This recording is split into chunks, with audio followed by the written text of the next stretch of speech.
اللہ فرماتے ہیں اس کی گواہی اللہ نے دی، فرشتے نے دی، اور کس نے؟ اولو العلم، علم والوں نے۔ علم ہوگا تو مانا آئے گا۔ اسی طرح فرمایا قل هل يستوي الذين يعلمون والذين لا يعلمون انما يتذكر اولو الالباب۔ اللہ نے فرمایا میرا بدری آپ کہہ دیں کہ کیا وہ برابر ہیں جو جانتے ہیں یا جو نہیں جانتے؟ دونوں کیسے برابر ہو سکتے ہیں؟ انما يتذكر اولو الباب، اس سے فائدہ کون اٹھاتے ہیں؟ جو عقل والے ہیں، جو علم والے ہیں۔ اس لیے علماء نے لکھا کہ کلمے کی پہلی شرط کیا ہے کہ فعلم علم، یہ شرط اول۔ اب جناب کلمے کا معنی کیا ہے؟ معنی علم ہو تو معنی ہوگا تو آئے گا نا۔ اسی لیے علماء نے بڑی عجیب بات لکھی ہے، انہوں نے کہا کہ ہمارے ملک میں لوگ کلمہ پڑھتے گئے کہ ایک تیر نے بھی 99,000 مسلمان کر دیا، اور مکے والوں نے کلمہ نہیں پڑھا۔ کبھی آخر آپ سوچیں نا کہ ہمارے انڈیا میں تو ایک تیر گئے نا، کہتے ہیں حضرت خواجہ معین الدین رحمۃ اللہ علیہ کے ہاتھوں میں 90,000 مسلمان، اللہ عالم ہو گیا ہوگا، کوئی بڑی بات نہیں۔ اچھا، اسی طرح اور بزرگوں کے بارے میں بھی ذکر آتا ہے، خواجہ نظام الدین اولیاء ہیں، سلیم الدین چشتی ہیں، اسی طرح بہاؤالدین زکریا ہیں، فرید الدین، کہتے ہیں فلاں بزرگ نے اتنے مسلمان کیے، فلاں نے اتنے مسلمان کیے، فلاں بالکل آمنا، میں اعتراض نہیں کر رہا، نعوذ باللہ، ہم تو اولیاء اللہ کے غلام ہیں، ہم تو ان کے جو صحیح معنوں میں اللہ کے ولی ہیں، ان کی صحبت کو اپنے لیے اکثیر اور نعمت سمجھتے ہیں۔ بات یہ ہو رہی ہے کہ میں نے جو بات سمجھانی تھی اس کو سمجھیں کہ یعنی ہمارے لوگ تو کلمہ ماشاءاللہ تھوڑی سی توجہ بھی دے تو کلمہ پڑھ لیتے ہیں، لیکن مکے والوں پہ خود محنت سرکار دو عالم نے فرمائی ہے، یعنی ان کو دعوت توحید دینے والے کون ہیں؟ محمد رسول اللہ۔ اچھا، اس کے بعد دعوت توحید دینے والے کون ہیں؟ صدیق، عمر، عثمان، علی، صحابہ، عثمان رضوان اللہ علیہ۔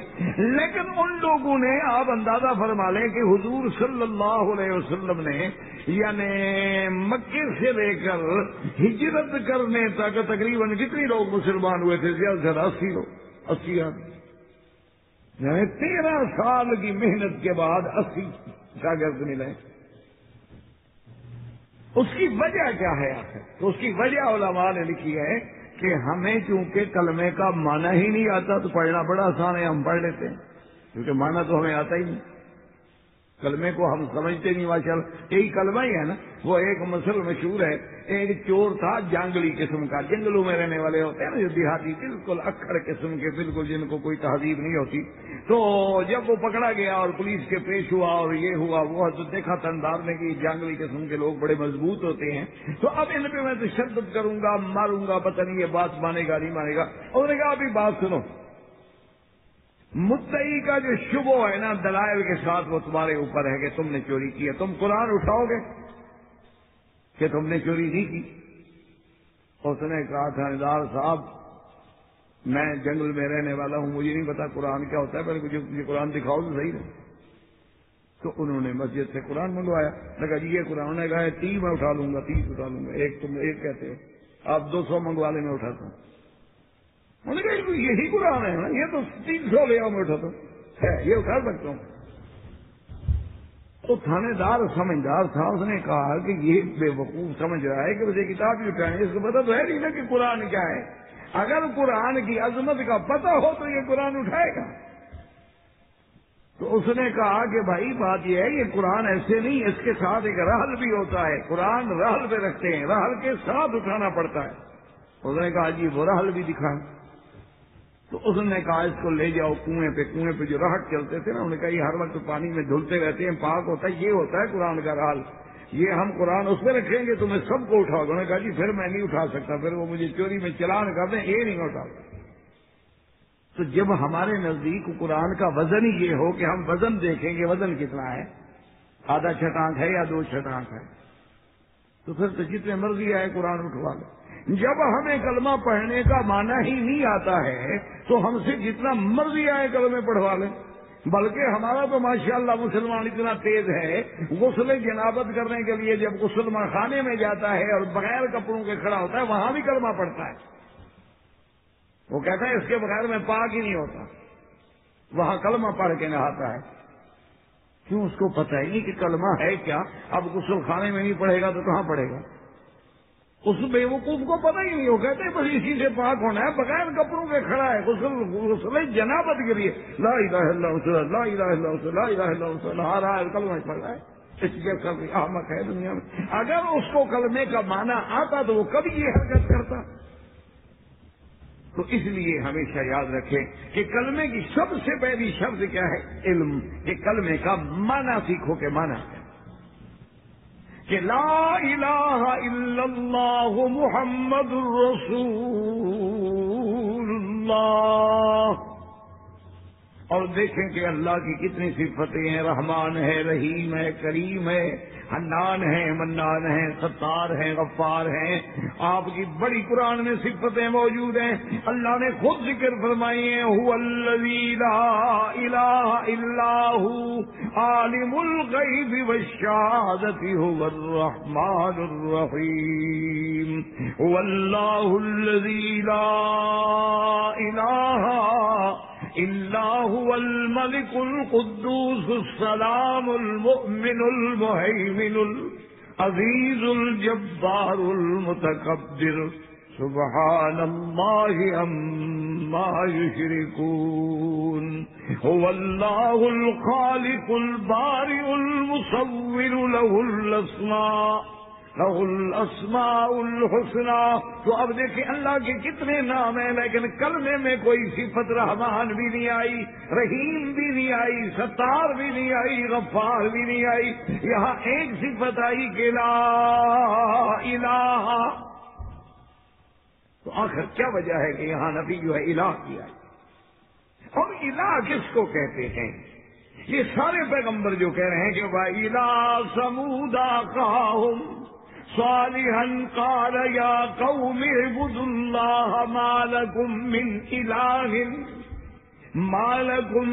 إِلَٰهٍ غَيْرُهُ وَإِلَىٰ عَادٍ أَخَاهُمْ هُودًا قَالَ يَا قَوْمِ اعْبُدُوا اللَّهَ مَا لَكُم مِّنْ إِلَٰهٍ غَيْرُهُ وَإِلَىٰ مَدْيَنَ أَخَاهُمْ شُعَيْبًا قَالَ يَا قَوْمِ اعْبُدُوا اللَّهَ مَا لَكُم مِّنْ إِلَٰهٍ غَيْرُهُ. ہر جگہ الہ. اور کلمے میں بھی لا الہ الا اللہ. تو سب سے پہلی بات یہ ہے کہ کلمے کا معنی سیکھ جائیں، کلمے کے مفہوم کو سمجھیں کہ آخر کوئی ایسی بات تو ہے نہیں. آپ نے نہیں پڑھا ہے حدیث مبارک میں کہ ایک دن میرے آقا سرکار دو عالم رحمت دو جہاں صلی اللہ علیہ وسلم اسی جبل صفا پہ کھڑے ہیں، جو الحمدللہ آپ لوگوں نے تو دیکھا ہے، صفا دوڑتے ہیں، کرتے ہیں، دیکھتے ہیں. حضور صلی اللہ علیہ وسلم نے عرب کی عادت کے مطابق بڑے زور سے بلایا، یا صباحا، زور سے آواز.